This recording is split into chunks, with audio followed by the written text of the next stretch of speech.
مسجد الحرام مکۃ المکرمہ اور مسجد النبوی مدینہ المنورہ سے خطبے کا اردو ترجمہ کے لیے ہمارے سوشل نیٹ ورک کو فالو کرنا نہ بھولیں اور اپنے دوست احباب کے ساتھ بھی ضرور شیئر کیجیے۔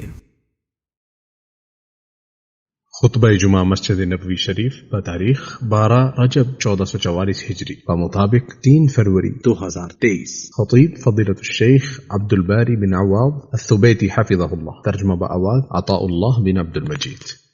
تمام تعریفیں اس اللہ کے لیے ہیں جس نے مومنوں کے دلوں میں خشیت اور رقت الہی پیدا کی، اور میں گواہی دیتا ہوں کہ اللہ رب العزت کے سوا کوئی معبود برحق نہیں ہے، اور میں گواہی دیتا ہوں کہ ہمارے نبی سردار محمد صلی اللہ علیہ وسلم اس کے بندے اور رسول ہیں۔ اللہ تعالیٰ درود و سلام نازل فرمائے نبی صلی اللہ علیہ وسلم پر، آپ کی آل پر اور صحابہ کرام پر۔ حمد و صلات کے بعد میں اپنے آپ کو اور آپ سب کو اللہ تعالیٰ کے تقوی کی وصیت کرتا ہوں۔ ارشاد باری تعالیٰ ہے، سچے مومن تو وہ ہیں جب ان کے سامنے اللہ کا ذکر کیا جائے تو ان کے دل کانپ اٹھتے ہیں، اور جب اللہ کی آیات انہیں سنائی جائے تو ان کا ایمان بڑھ جاتا ہے اور وہ اپنے پروردگار پر بھروسہ رکھتے ہیں۔ یہ ان دلوں کی نمایاں صفت اور بلند مقام و مرتبہ بیان کیا گیا ہے جن کی نشانی قرآن کریم نے یہ بیان کی ہے کہ وہ خوف الہی سے لرزتے اور کانپتے ہیں۔ یہ وہ دل ہے جن کے نہا خانوں میں ایمان سرایت کر چکا ہے اور جن کے گوشے گوشے پر خشیت الہی طاری ہوتی ہے، چنانچہ وہ دل عظمت و جلال اور مقبولیت کے اعلیٰ مقام پر فائز ہے، اور پروردگار نے ان کی تعریف و توصیف کے ساتھ ساتھ حسن انجام کا ذکر کرتے ہوئے ان کا خوب تزکیہ فرمایا ہے۔ واضح و نصیحت اور قرآن مجید کی آیات سن کر ایک مومن یقیناً خوف الہی محسوس کرتا ہے، اس کا دل روشن ہو جاتا ہے، اس کے رونگٹے کھڑے ہو جاتے ہیں اور اس کی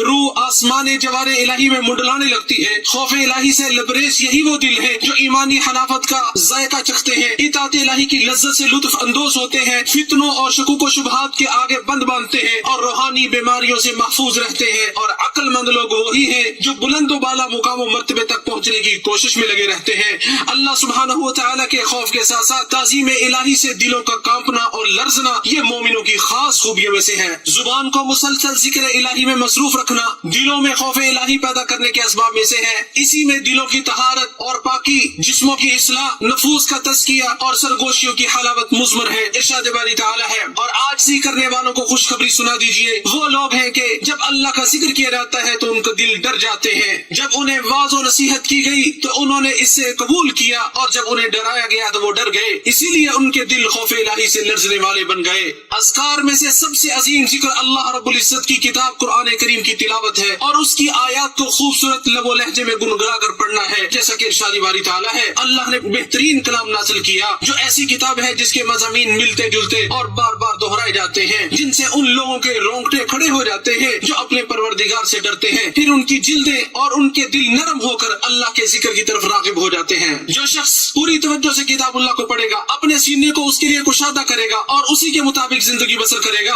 اس کا دل نرم پڑ جائے گا، اس میں خوف الہی پیدا ہوگا، اور اس کا یہ عمل اللہ تعالیٰ کی خشیت اور اس سے شرم و حیا کا سبب ہوگا اور ایمان میں اضافے کا سبب بھی بنے گا۔ اگر ہم نے دل کو ایسی چیزوں سے بھر رکھا ہے جو دل کے درمیان اور نصیحت الہی سے فیض یابی کے درمیان رکاوٹ ہے، تو دل کی حیات و بقا اور اس کی خشیت اور رقت کی ہم کیسے تما کر سکتے ہیں؟ ارشاد باری تعالیٰ ہے، اور جب بھی کوئی صورت نازل کی جاتی ہے تو ان میں سے کچھ لوگ ایسے ہیں جو کہتے ہیں، اس نے تم میں سے کس کو ایمان میں زیادہ کیا ہے؟ بس جو لوگ ایمان لائے سو ان کو تو اس نے ایمان میں زیادہ کر دیا اور وہ بہت خوش ہوتے ہیں۔ اگر آپ اپنا دل قرآن کے پاس نہیں پائیں تو کہاں پائیں گے؟ اگر آپ واضح و نصیحت کو اور قرآن کا اثر اپنے دل میں محسوس نہ کریں تو اس کا سبب تلاش کر کے اس کی بیماری کا علاج کیجیے۔ ارشاد باری تعالیٰ ہے، اور یہ مثالیں ہیں جو ہم لوگوں کے لیے بیان کرتے ہیں اور انہیں صرف جاننے والے ہی سمجھتے ہیں۔ شاعر اللہ کی تعظیم و توقیر کرنا دلوں میں خوف الہی پیدا کرنے کے اسباب میں سے ہے۔ ان کی تعظیم در حقیقت حکم الہی کی تعظیم ہے، کیونکہ ہر وہ چیز عظیم ہے جس کی اللہ اور اس کے رسول نے عظمت و بڑائی بیان کی ہے، اور اس کی تعظیم و توقیر کرنا دلوں کی سالمیت اور درستی کی علامت ہے۔ ارشاد باری تعالیٰ ہے، جو اللہ کے نام کی چیزوں کی تعظیم کرتا ہے تو یقیناً یہ دلوں کے تقوی سے ہے۔ جو شخص اللہ کے شاعر کی تعظیم کرتا ہے اللہ تعالیٰ اسے تقوی کی دولت سے مالا مال کر دیتا ہے، کیونکہ یہ تعظیم دل میں موجود اللہ کے ڈر اور خوف سے ہی صادر ہوتی ہے۔ خوف الہی پیدا کرنے کے اسباب میں سے یہ بھی ہے دل کو اس علم کا مرکز بنایا جائے جو علم اسماء حسنہ اور صفات علیہ کے ذریعے انسان کو معرفت الہی تک پہنچاتا ہے۔ ارشاد باری تعالیٰ ہے، اور تاکہ وہ لوگ جنہیں علم دیا گیا جان لیں کہ بے شک وہی تیرے رب کی طرف سے حق ہے تو وہ اس پر ایمان لے آئے، بس ان کے دل اس کے لیے عاجز ہو جائیں۔ چونکہ نبی صلی اللہ علیہ وسلم اپنے پروردگار کو سب سے زیادہ جاننے والے تھے، اس لیے سب سے زیادہ اللہ تعالیٰ سے ڈرنے والے بھی تھے۔ ارشاد باری تعالیٰ ہے، اللہ سے تو اس کے بندوں میں سے صرف جاننے والے ہی ڈرتے ہیں۔ دل میں خوف الہی پیدا ہونے کے اسباب میں سے یہ بھی ہے کہ آدمی توبہ کرنے میں بالکل غفلت نہ برتے، مسلسل استغفار کرتا رہے اور اللہ کی طرف لوٹنے میں جلدی کرے، کیونکہ دلوں کی پاکیزگی بخشنے والے ان امور کے بغیر دل میں کبھی خوف الہی پیدا نہیں ہو سکتا۔ بھلا بیمار دل میں خوف الہی کیسے پیدا ہو سکتا ہے اور غافل دل میں خشیت الہی کیسے پیدا ہو سکتی ہے؟ ارشاد باری تعالیٰ ہے اگر تم دونوں اللہ کی جناب میں توبہ کرو تو بہتر، ورنہ تمہارے دل تو مائل ہی ہو چکے ہیں۔ اور دوسری جگہ ارشاد باری تعالیٰ ہے بے شک جو لوگ اللہ سے ڈرتے ہیں جب انہیں کوئی خطرہ شیطان کی طرف سے آتا ہے تو وہ یاد میں لگ جاتے ہیں، پھر اچانک ان کی آنکھیں کھل جاتی ہیں۔ نیکی اور بھلائی کے کام کرنے، بخشش و خیرات کرنے کو معمول بنانے اور طرح طرح کے احسانات کرنے سے بھی انسان کا دل نرم ہوتا ہے، اس میں رقت و خشیت الہی پیدا ہوتی ہے۔ ایک آدمی نے رسول اللہ صلی اللہ علیہ وسلم سے جب اپنی کساوت قلبی کی شکایت کی تو آپ صلی اللہ علیہ وسلم نے فرمایا اگر تم اپنے دل کو نرم کرنا چاہتے ہو تو مسکین کو کھانا کھلاؤ اور یتیم کے سر پہ ہاتھ پھیرو۔ اسی طرح موت کو بکثرت یاد کرنا، ہم وقت اس کے لیے تیار رہنا بھی انسان کو آخرت کی یاد دلاتا ہے، اسے دنیا سے کنارہ کش اور بے رغبت کر دیتا ہے، مردہ دلوں میں زندگی کی روح پھونکتا ہے اور انہیں خواب غفلت سے بیدار کرتا ہے۔ ارشاد باری تعالیٰ ہے بے شک اس میں اس شخص کے لیے بڑی عبرت ہے جس کے پاس سمجھنے والا دل ہو یا وہ متوجہ ہو کر بات کی طرف کان ہی لگاتا ہو۔ جو شخص مسلسل اپنے دل کی پاسبانی اور نگرانی کرتا رہتا ہے اور اللہ کے ساتھ راستے کا معاملہ کرتا ہے، اللہ تعالیٰ اسے جنت کی طرف جانے والے راستوں کی رہنمائی کر دیتا ہے اور اسے صراط مستقیم پر ثابت قدمی عطا فرما دیتا ہے۔ ارشاد باری تعالیٰ ہے اور جنہوں نے ہمارے لیے کوشش کی ہم انہیں ضرور اپنی راہیں سمجھا دیں گے۔ اہل بصیرت اپنے دلوں کی دیکھ بھال کرتے رہتے ہیں کیونکہ بندوں کے دل اللہ کی دو انگلیوں کے درمیان ہوتے ہیں اور ان کو جیسے چاہے پھیر دیتا ہے۔ ارشاد نبوی ہے عربی میں دل کو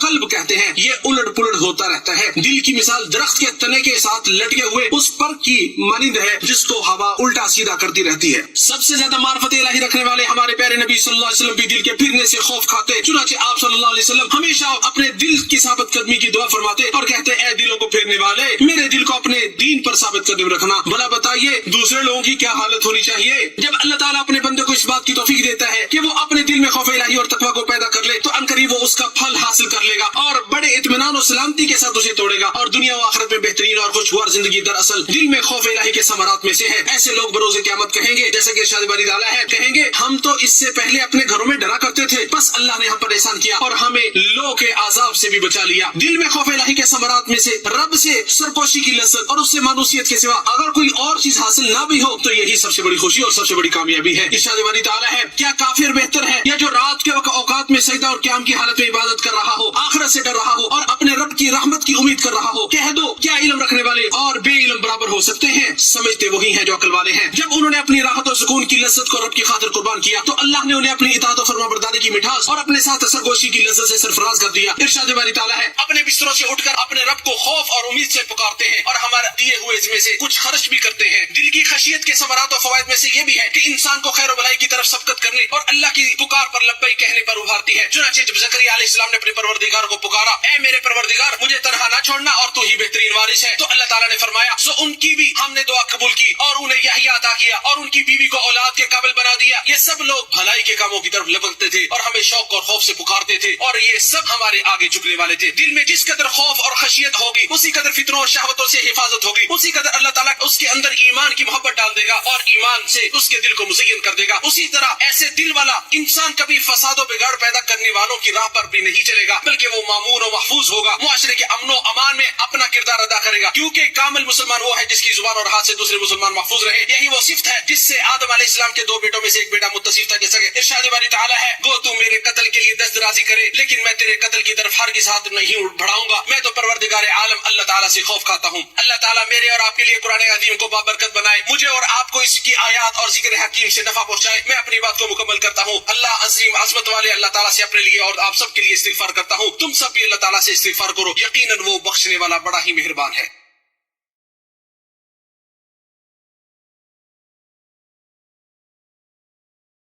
تمام تعریفیں اس اللہ کے لیے ہیں جس کی تعریفوں کی کوئی انتہا نہیں ہے، اور میں گواہی دیتا ہوں کہ اللہ کے سوا کوئی معبود برحق نہیں ہے، جس مالک نے مومنوں کے لیے جنت کا وعدہ کیا ہے، اور میں گواہی دیتا ہوں کہ محمد صلی اللہ علیہ وسلم اس کے بندے اور رسول ہیں جو چنے ہوئے پیغمبر ہیں، اور اللہ تعالیٰ آپ کی آل اور صحابہ کرام پر بھی رحمت نازل فرمائے۔ حمد و صلات کے بعد میں اپنے آپ کو آپ سب کو اللہ تعالیٰ سے ڈرنے کی وصیت کرتا ہوں۔ دل کا خوف اور ڈر مخلوقات پر رحم و کرم کرنے اور دوسروں کو شدت و سختی کے باوجود تو لطف و نرمی کا معاملہ کرنے پر آمادہ کرتا ہے۔ اور یہ انسان کو رحمت الہی کا مستحق بھی بنا دیتا ہے۔ رسول اللہ صلی اللہ علیہ وسلم نے فرمایا رحم کرنے والوں پر رحمان رحم فرماتا ہے، نیز یہ بھی فرمایا تم زمین والوں پر رحم کرو آسمان والا تم پہ رحم کرے گا۔ لوگوں، اللہ رب العزت مالک کائنات نے اپنی کتاب میں تمہیں حکم دیا ہے اللہ کے بندو نبی صلی اللہ علیہ وسلم پر درود و سلام پڑھو، اللہ اس کے فرشتے ان پر درود و سلام پڑھتے ہیں، اے ایمان والو تم بھی ان پر درود و سلام بھیجا کرو۔ اے اللہ محمد صلی اللہ علیہ وسلم اور آپ کی آل پر اللہ درود و سلام نازل فرما جس طرح تو نے ابراہیم اور آل ابراہیم پہ نازل فرمائی، اور اللہ محمد صلی اللہ علیہ وسلم اور آپ کی آل پر برکتیں نازل فرما جس طرح ابراہیم اور آل ابراہیم پر اللہ تو نے برکتیں نازل فرمائی۔ اے اللہ میں تجھ سے جنت اور جنت کے قریب کرنے والے قول و عمل کا سوال کرتا ہوں، اور جو ہمیں جنت سے قریب کر دے، اور ہم جہنم کی آگ سے تیری پناہ چاہتے ہیں، اور ہر ایسے قول و فعل سے بھی جو ہمیں جہنم کے قریب کر دے۔ اے اللہ ہم تجھ سے ہر بھلائی کا سوال کرتے ہیں، خواہ وہ جلدی ملنے والی ہے یا دیر سے، ہم اسے جانتے ہیں یا نہیں جانتے، ہر اس برائی سے تیری پناہ مانگتے ہیں جو جلدی آنے والی ہے یا دیر سے، ہم اسے جانتے ہیں یا نہیں جانتے۔ اے اللہ ہم تجھ سے خیر و بھلائی کی ابتدا و انتہا، اس کی جامع چیزوں، اس کے اول و آخر اور ظاہر و باطن کا سوال کرتے ہیں، اور جنت میں بلند درجات کا سوال کرتے ہیں۔ اے